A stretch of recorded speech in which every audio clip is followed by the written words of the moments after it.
Hello there, Bic Benedict here. We're playing Gears of War 3, Raam's Shadow, and this is my insane difficulty guide and walkthrough. We're currently on Chapter 3 of 6. It is entitled Hide and Seek.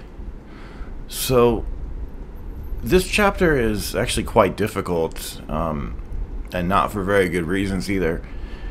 There are different schools of thought, at least in my mind when I think of this game. When you start a chapter, you start with 0 frag grenades and the default weapons. However, if you carry weapons through chapters, you definitely have an advantage. So there's always that reservation in my mind when I'm playing these games about, well, the person will likely, if, you know, there's just a good chance that he's not going to have the weapons that I have. Well, it is definitely your choice what weapons you want to have. And without sounding harsh about it, I do definitely want to say that it's not very difficult to bring weapons through chapters, and this chapter is actually going to represent a point of no return, personally, because this chapter contains, it's got to be one of the dirtiest, most difficult fights in definitely in the campaign, not in totality of the Gears games, but it's just a really obnoxious section. And one of the benefits of doing these games over is the ability through hindsight to be able to show you guys strategies that you can use to minimize your suffering, because I know that if you are starting on a chapter, you definitely you're in a different position than I am, but that doesn't necessarily mean that what I'm showing can't be done through other methods, just by clearing areas, picking up weapons. But I did want to say that once you get this checkpoint over here, you definitely want to pick up the Retro Lancer, and because it has a blade on it, it kills these wretches in one hit. And I really wish the same was true for the tickers that we're going to be dealing with in a little while, because that's the fight that's so bad in my opinion, and just utterly unforgivable.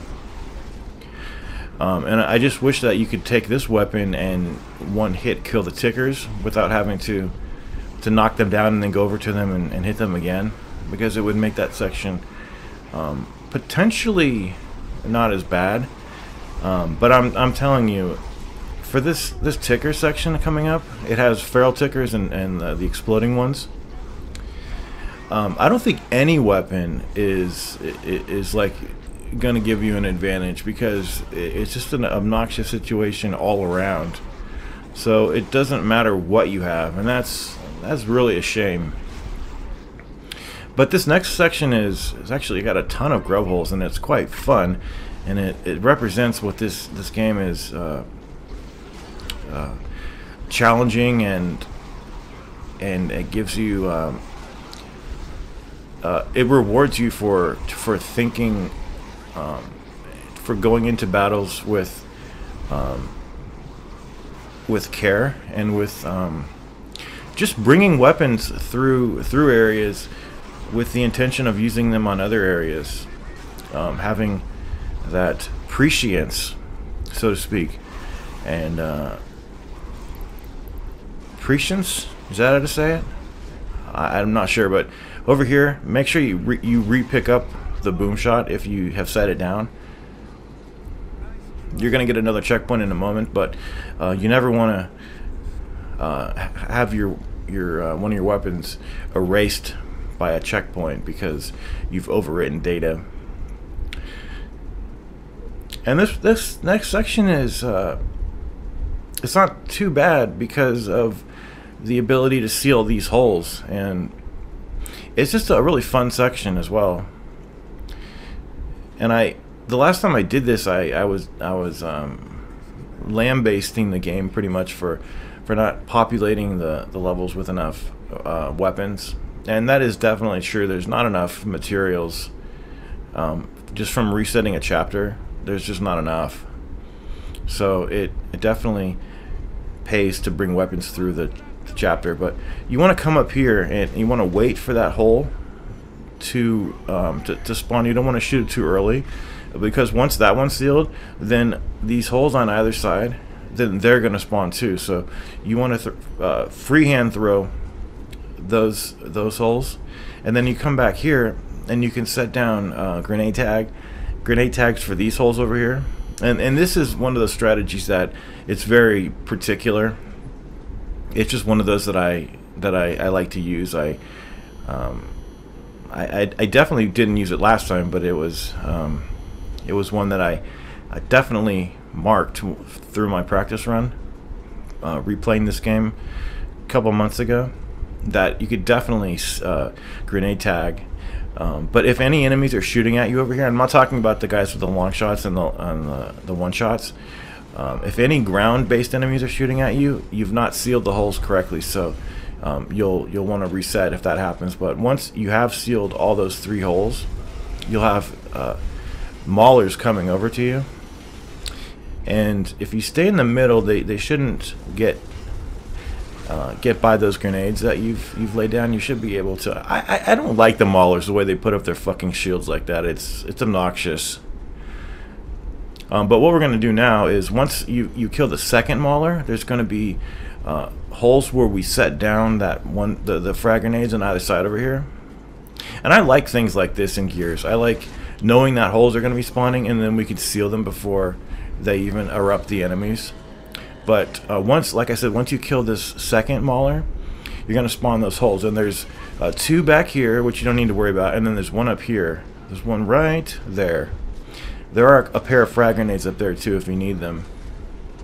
But there's 1 over there. You'll get staggered. And then there's 1 over here. But it doesn't matter. So now everything's finished. But you just need to kill the long shotters and the one shotters up there. There's a ton of them. Sometimes for some reason, they'll come down here and just kind of walk over to you, which is, I don't think it's what was originally intended for this, but you can go up there and fuss around with them, but they will drop their weapons and use lancers on you. So you don't want to do that. You want to just hang back here and snipe them. Don't worry about your ammunition, because once you get up there, there's going to be so many long shots on the ground that you'll be able to refill all of your ammunition, even if you come up with there with not much. Yeah, and I don't know what it is, but about this latter part here, but it just seems like when one of them does walk down here, it's kind of strange. I'm not sure why that happens. But in the next part, fucking unforgivable.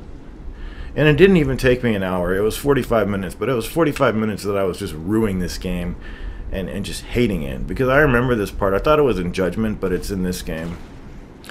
And they artificially make this difficult because they put a bunch of environmental obstructions in your way. In this case, tables in a cafeteria.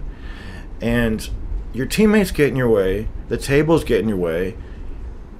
They throw you in a pit and pretty much throw you to the wolves and make you survive. I think it's about 2 minutes, maybe longer. It feels like an eternity when you do it, but it is it's cruel. It's just sickening.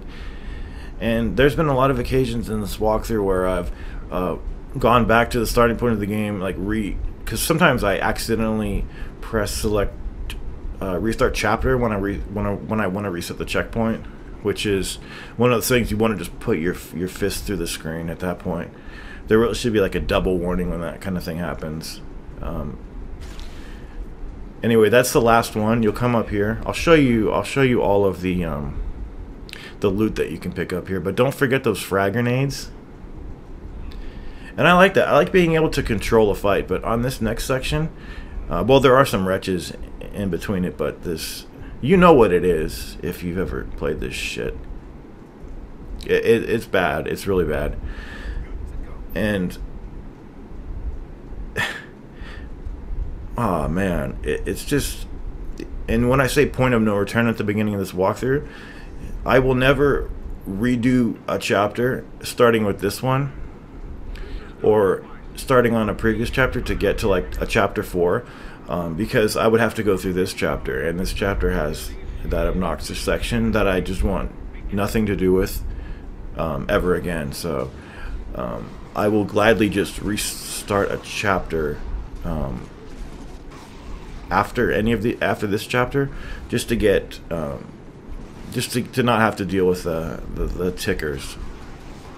And it's feral tickers, and I thought they don't have an attack, but on this section they do. They'll hit you once, and then they'll hit you again, and then you're dead. And strangely, it wasn't even the exploding ones that gave me the most difficulty.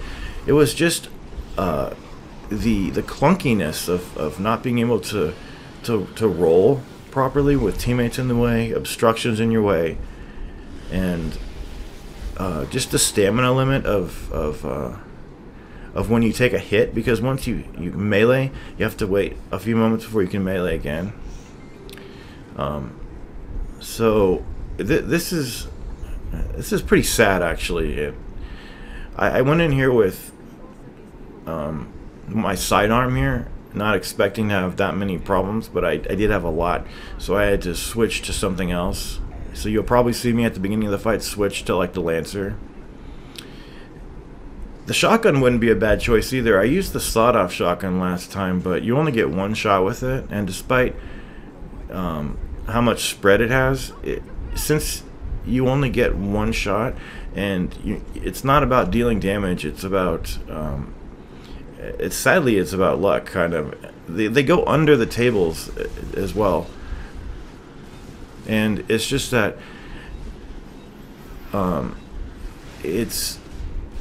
it's just sad that they do go under the tables. They shouldn't go under the tables. And if you want to, you can sprint to the other side of the room, but they're throwing tickers at you constantly. So you want to, kind of shield yourself with your teammates if you can. And yes, hitting them and then shooting them is a good idea.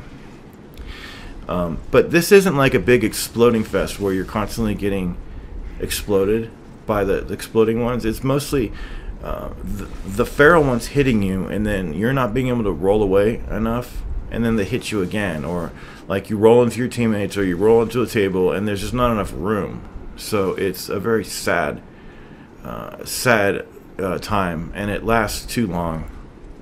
If it was just like 30 seconds or 45 seconds, it would be more forgivable, but I think it's 2 minutes or even longer. And then and then you can start having fun again. But this is just it's not enjoyable, and it's awful. I'm sorry there's nothing more to impart to you, but if I say that no weapon has an advantage here to others, that's pretty sad. Obviously, like, a torque is not ideal here. You would want the Lancer or the Retro Lancer. Like I said, it's not about dealing damage. It really isn't. And then blind firing, it has to be resorted to that because you're just such in a panic here. And I think this is the final wave over here. But they do intermittently. Do you see this? Like, I got damage to the point of death, and then it's just always a miracle if you can survive. And I did find it funny that last time I was using the sawed-off shotgun, so like I said, I did have luck with that last time. It did work. I didn't try it here. I did use the shotgun a little bit. The shotgun is fine to use here. The Retro Lancer is probably not necessary. But if you could use the Retro Lancer and just one hit kill these guys, it might be a little bit more doable, but I don't think that happens. If you have any experience with the Retro Lancer on this enemies, I think no matter what you have, nothing will just one-shot that enemy. You have to swipe it away from you, and then it has a moment where it's upside down, and then you go over to it and hit it again. But it's funny, I think they gave that enemy an attack for this DLC because I don't remember that enemy being able to hit you. Maybe it could. I don't remember it though. I remember it just would run around environments and eat ammunition, and it was just one of those kind of throwaway enemies where you wonder why it's in the game in the first place. But for this next fight, you definitely want to have the boom shot. The boom shot is definitely, I would say, better than the torque bow if you're talking about sealing holes, because the boom shot, well, let me put it this way, the torque bow cannot do what the boom shot can, and the boom shot can do anything that the torque bow can and more, because it has that nice arc to it with the projectile and the trajectory of the bullets. Now for dealing damage, definitely the torque bow deals more damage, but I do think that it was nerfed ever since the first game, possibly a little bit. But you want to wait a little bit for that hole to at least have some of the enemies about to come up, because then they can drop all their weapons. But I never went over to the other side. Maybe it doesn't matter when you shoot that hole, but you shouldn't have to fight any enemies in this room that are firing at you until the final 2 enemies that they throw at you. And then on the other side there are some grenades and a couple of torques, possibly a boom shot. No, not a boom shot. And then again, the torque bow has more rounds too. It has twice as many inventory for ammo than the boom shot does. But I'm just talking about, we're using the boom shot mainly is for sealing holes. It's not necessarily for killing enemies that are already spawned.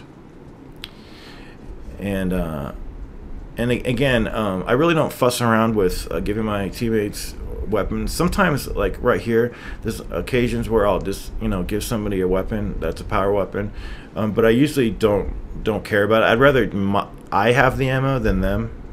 But if there's enough to go around, I sometimes will do it. But there's 2 enemies over here that are on the same checkpoint, so if you don't want to do this kind of shenanigans, I wouldn't blame you. I was just messing around there. It doesn't matter. But this next section that's coming up is quite difficult too. It's stressful. I would recommend probably power weapons. The torque, I would have the torque and the boom shot if I were you. Definitely, because I had the long shot and the boom shot too, and it still worked out fine. But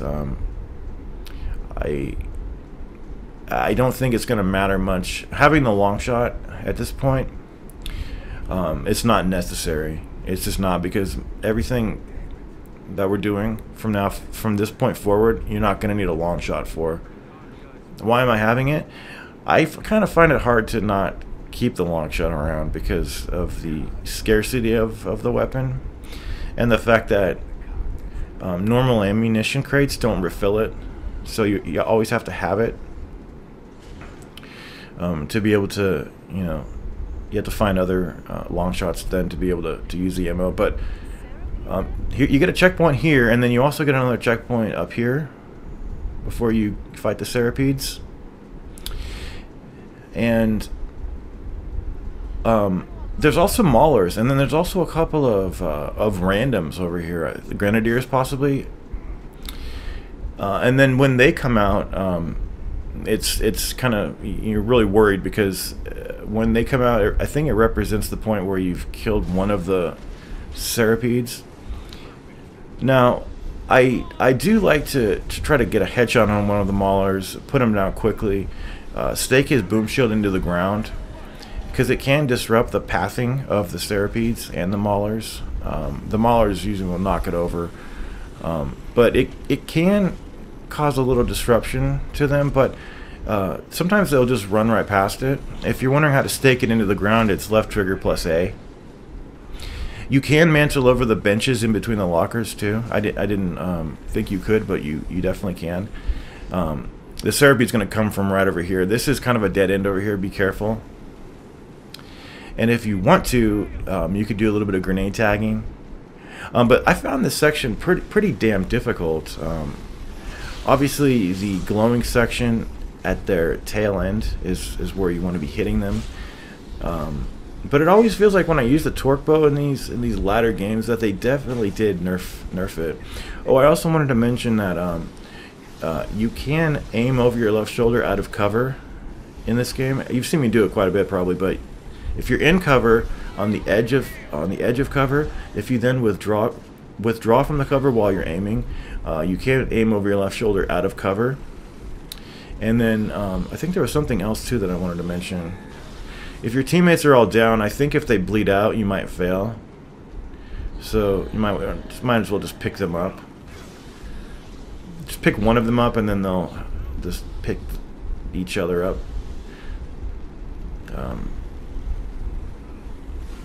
Oh, the third-person cover trick where you shoot around surfaces, it also works in this game too.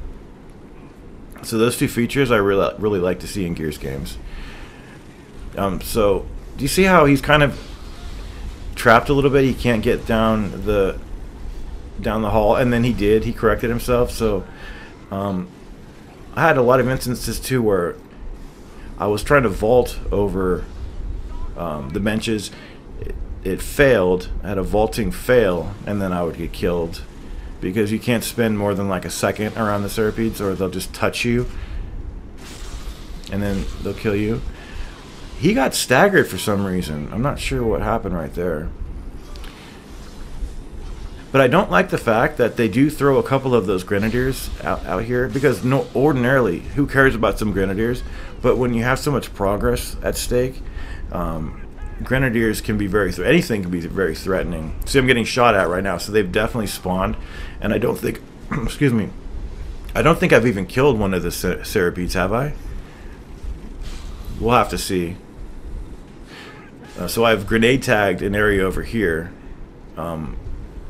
I wish you could also, if you pick up the grenade that you tagged to the wall after a fight, you know, if you haven't used it, I wish you could do that.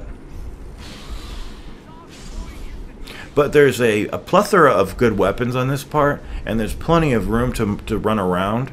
It's just that, yeah, what the hell did he do? Oh, I think I ran up to something and he kicked it.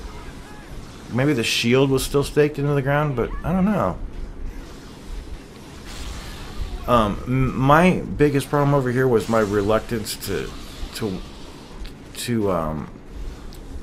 use too many grenades and too many